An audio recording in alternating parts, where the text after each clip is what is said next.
Good morning, folks, and here is your ETF rundown here this morning. This is what we are looking for going into today. Now, for IWM, last night we saw a close right around that 230 mark. We were looking for that potential extra leg down into that empty space. We saw it 228.60, and we do have remaining empty space in the most recent price action, but because it's Friday, and we're in between two ranges, it could be a birthplace or sideways price action.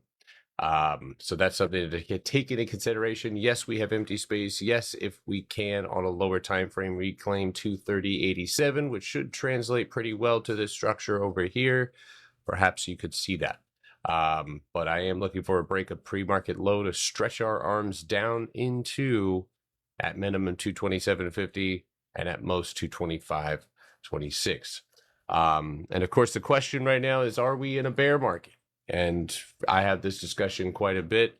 When you build up into highs, right? When you are building and you lose what you have gained, or you have lost floors that you have been holding, because again, in a bull market, it's normal to see a pullback retest. But if, say, you went back up here and then fell down, that's bearish, right? And bearishness can last, a month, a year.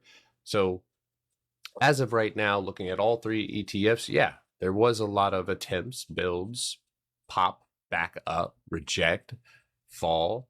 So sellers right now, fear is in control. And that is subject to change, and we stay on our toes, but it's something to take into consideration. So on the lower time frame here this morning, if you're watching IWM, that's the no 230.44.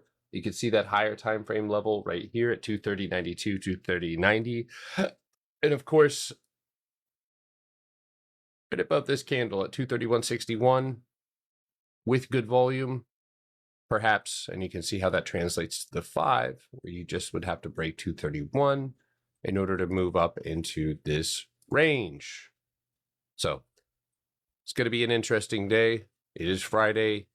If you did swing, make sure you know where you're getting out, where you're taking profit, stick to it.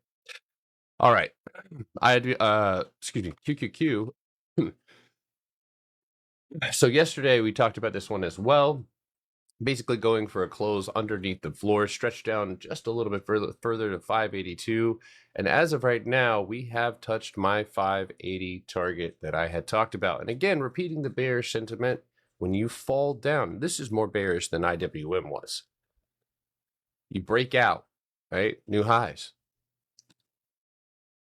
You retest. And not only do you retest, right? You reverse. It amounts to nothing. You can't even fill your gap.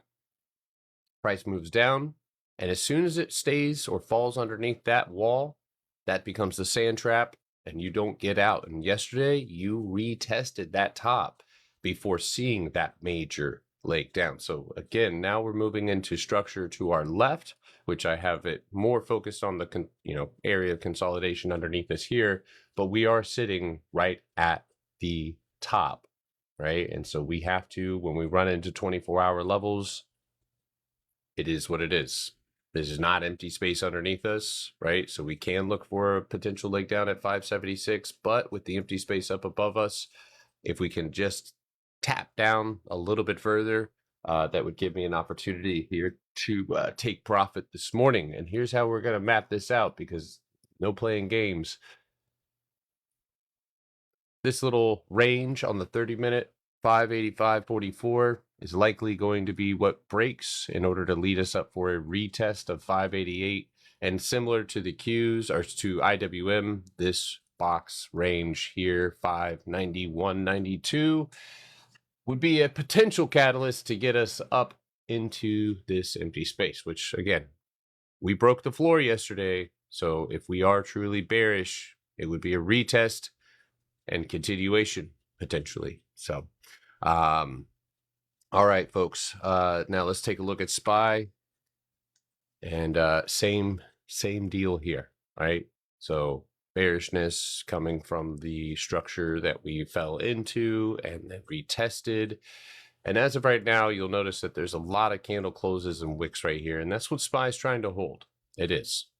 As far as structure to the downside, We didn't quite touch it, but it would be 648.55. So today, as a potential TP level, if he swung, that could be it. Again, it is Friday, and this looks like it could be a setup. If we don't have that continuation momentum, we could see the choppage. So 646.77 is that 2-hour candle bar down there. But again, lower time frame is going to be how you set yourself up.